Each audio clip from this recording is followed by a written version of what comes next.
Good morning. It is Tuesday, September 6th, 2022. Back after the long weekend. I hope everybody had a great long weekend. But here's what you need to know, because a lot happened on Monday when the markets were closed, right? So last week we saw that stocks ended lower as we moved into the long holiday weekend, which should not be a surprise to anybody because we talked about it. OPEC plus cuts production. Now, it was small, but it's about the message that they're sending. Vlad, as expected, after he shut down Nord Stream 1, announces that it's going to stay shut down until the West eliminates all sanctions imposed upon him. Gold rallies on all this geopolitical unrest. And what are we having for dinner tonight? We're having the swordfish Sicilian style, which is very, very good and relatively easy to make. Okay, so much for that oversold position, right? Stocks tried to rally on Friday, only to get slammed as the day came to a close. Remember, it was Friday of a long weekend. We discussed this. We talked all month long about how the markets might react and how they would trade based on the fact that it was late summer, it was August, lots of people out during the month, and for sure on Friday there were a lot of people out ahead of the long weekend. And that left the algos in control, and in the end, they found it easier to hit the sell button versus the buy button. By the end of the day, the Dow gave back 340 points, or 1%. The S&P lost 43 points, or just over 1%. The Nasdaq gave up 155 points, 1.3%. The Russell lost 13 points, or 0.7%, and the transports gave back 175 points, or 1.2%. At 8:30, we got the long-awaited NFP report. What did it show us? Well, it showed us that we restored 318,000 jobs, which was either in line with what some expected, or it was 20,000 more than what others expected. In any event, it wasn't a big deal either way. The report also showed that manufacturing jobs fell by 14,000 compared to last month, but they were 7,000 jobs more than what the estimate was. So what does that tell you? Is it better or is it worse? Unemployment rose to 3.7% because more people supposedly tried to find a job but were unsuccessful, which is laughable since there's more than 11 million jobs available. Labor force participation jumped to 62.4, and that reflects the idea that the unemployment rate rose, that more people are entering or trying to enter the workforce. Average hourly earnings remained steady at 5.2% year over year, up 5.2% year over year. And so what does that all mean? Well, let's make it clear. It means absolutely nothing when it comes to what the Fed will do or should do at the end of the month. Other RICO data that we got on Friday were factory orders, which fell by 1%. Ex-transports, they fell even more by 1.1%. Durable goods down 0.1%, while durable goods ex-transports actually rose by 0.2%. And again, I ask, what does any of it mean as we move into September? A usually volatile time of year anyway, a time when we are sure to start seeing many more revisions to third quarter estimates for the reporting season that begins in October. Right? Is any of this data that the media's made so much noise about really going to change the narrative? I say absolutely not, but let me be clear. There was nothing in this data set that should cause the Fed to alter their story. But we're going to find out because there's lots of Fed speak this week. We'll get to that in a moment. And so the weekend came. Time for a bit of rest and relaxation. But would that be the case? Well, while Saturday and Sunday may have been relatively quiet, the noise started on Monday. OPEC Plus choosing to cut production by 100,000 barrels a day, which you say is meaningless, but what it does say is that the Saudis are willing to defend the price of oil.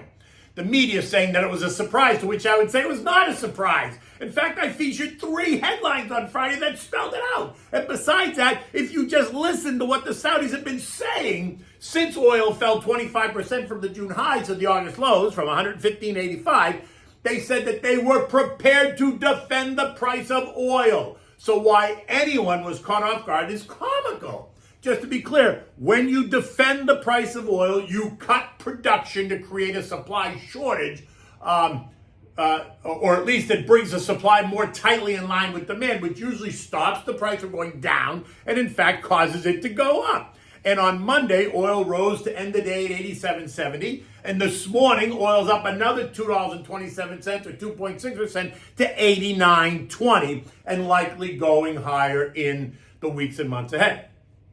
Then we heard what so many have been whispering about all along. Vlad shuts down the Nord Stream 1 pipeline that supplies Europe with natural gas indefinitely, leaving the continent to scramble just as winter approaches.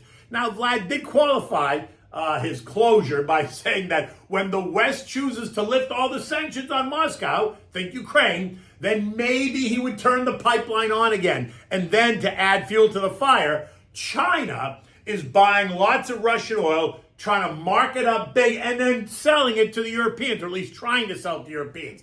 Never mind that China is once again locking down two of their largest cities, Chengdu and Shenzhen, in an attempt to eradicate COVID-19 as the Politburo is about to elect Xi for a third and final term, making him dictator for life in China. I mean, you can't even make this stuff up. Who would even believe it?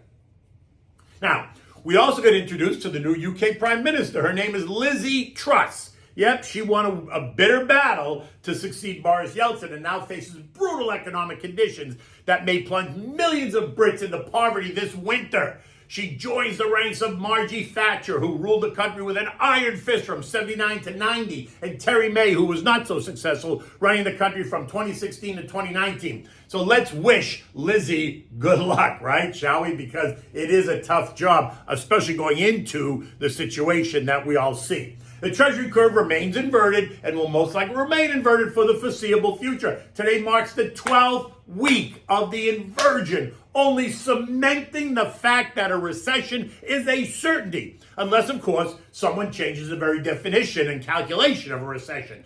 Because as the Bureau of Labor Statistics tells us, the government is about to change the definition calculation of the CPI starting in January of 2023. Surely meant to bring it down now that they passed the Inflation Reduction Act. The thinking goes that if inflation remains elevated, let's just change how we calculate it, right? Then that'll bring it down. I mean, that's a simple answer, no?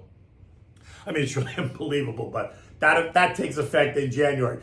Gold was all over the place on Monday, right? Trading as low as 17.18 an ounce to as high as 17.28 to end the day right at 17.22. Overnight, gold traded as high as 17.35 and is now up $2.50 back at 17.24. Remember what I said. 1700 was and needed to be a level of support, and it was. We tested that last week again for the fifth time since the spring of 2021. We tested it in March, April, and August of 21, and then we tested it again in July and September of 2022. Always holding as it is a level that finds plenty of buyers. And with the latest geopolitical drama playing out across the globe, look for money to flock into gold as the safety trade, because in the end, when the geopolitical landscape becomes really hot, gold is the ultimate asset. As it rallies, it's going to run in. It should not run really into resistance until you get to about 1760 an ounce. That's where the 50-day moving average trend line is at the moment. And because it's a moving average trend line, that number changes daily, right? Based on what the commodity does. So stay in touch, and I'll keep you posted on where that goes. European stocks ended the day lower. That was yesterday, with the exception of the UK, which ended flat. No surprise there. It was the Russian gas crisis and the oil crisis that caused all the angst across the continent, as the news that Russia will not resume gas supplies until the collective West lifts the restrictions imposed. The ECB meets later this week, and there's all kinds of speculation about what that means for interest rates across the Eurozone. Expectations are for Christine Lagarde to raise rates by 75 basis points, taking rates from 0 to 0.75%. This morning, we see markets stabilizing after the sell-off yesterday. At 6 o'clock this morning, all the markets across the region were trading just around the flat line. So they weren't up significantly, they weren't down significantly, they were just kind of churning.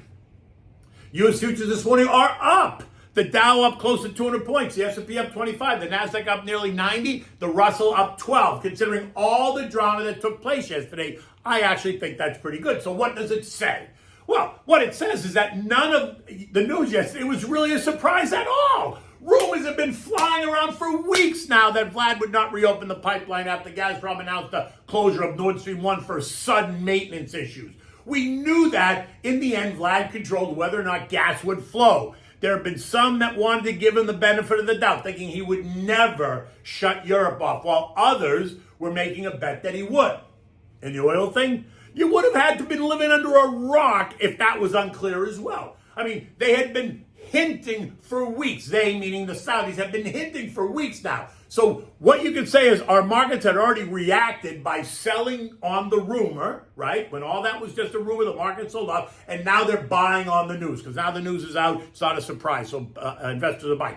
But let's just see how long this lasts, right? My guess is that this is just a short-term flash in the pan, and that markets are going to resume their downward bias as the coming U.S. macro data really begins to weaken in the weeks ahead, right? We're going to get lots of macro data. Housing, just the first leg to start to give way, right? The latest data there shows that the supply of new homes is at the highest since 2009. The price of a medium home is down 6% just in the last 2 months. Mortgage rates are up nearly 90% since January. More than 5 million mortgages are not current, which means they're in default. Mortgage demand continues to decline and new home sales are down 50% in 2 years. Surely, though, the government will figure out a way to fix this problem as well, because they created it, and so now they'll have to try to fix it, right? And that's where the Fed comes in. Overnight, we learned that the Reserve Bank of Australia raised interest rates by 50 bips, taking them to 2.35%. That was expected, so it's not anything new. We're due to get eight Fed speakers this week, so mark your calendar. Wednesday, tomorrow, brings us Barkin at 9 a.m., Mester at 10 a.m., Brainerd at 12:30, Barr at 2 p.m. Thursday, we're going to get J.J. Powell all by himself at 9 o'clock in the morning, and Friday will bring us Evans at 10 o'clock, Walter and George both at 12 p.m. If they are changing the narrative or the game plan, this is the week that we're going to find out. I mean, because they're due to meet at the end of the month, and the market's expecting 75 basis points. If they are backing off from that, they need plenty of time to notify the market so that it marinates amongst the paparazzi. Now remember, every one of these speakers has been aggressively hawkish. So listen to the message they deliver and see if they change their tone, trying to prepare markets for maybe less of a rate hike. Eco data today is all about the U.S. Services PMI, right? At 9:45, we're going to get the S&P read, and that's expected to show 44.2. Well into contraction territory. And at 10 a.m., we're going to hear from the ISM, and they're expected to report a services PMI of 55.4. Still in expansionary territory, but trending lower. And why is this important? Because the U.S. economy is a 75% services economy. So this is a key data point. The S&P closed at 39.24 on Friday. This is the start of the end of the year, right? Lots of people are back at their desks. Goldman demanding that all their personnel report to 200 West Street, and they're getting pushback from the younger set who think they don't need to go to the office. Surely there are a bevy of lawyers just waiting to launch a class action lawsuit, somehow arguing that Goldman Sachs cannot force anyone to come back to the office. It's just not woke, and it's just unfair. So I say trophies for everyone, because that seems to work, right? When you're a kid, you get a trophy for showing up. In any event, we're now in the official beginning of the end of the year, right? September and October are full of angst and volatility. I suspect this year is not going to be any different. Stay focused. Put your money into the account and keep it in cash if that's going to make you more comfortable. But be prepared to put it to work at some point. I always say it's better to remain in the game than to sit it out. But that's me, right? You need to do you.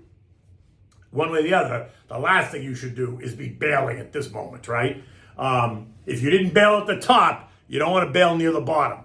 If you own good, solid U.S. mega cap names that are decent divvy payers, then sit tight. Take advantage of the weaker prices that will bring your average cost down. Sectors we talk about this to be overweight in as we move into this kind of anxious environment. Energy, healthcare, utilities, and consumer staples all fit the bill.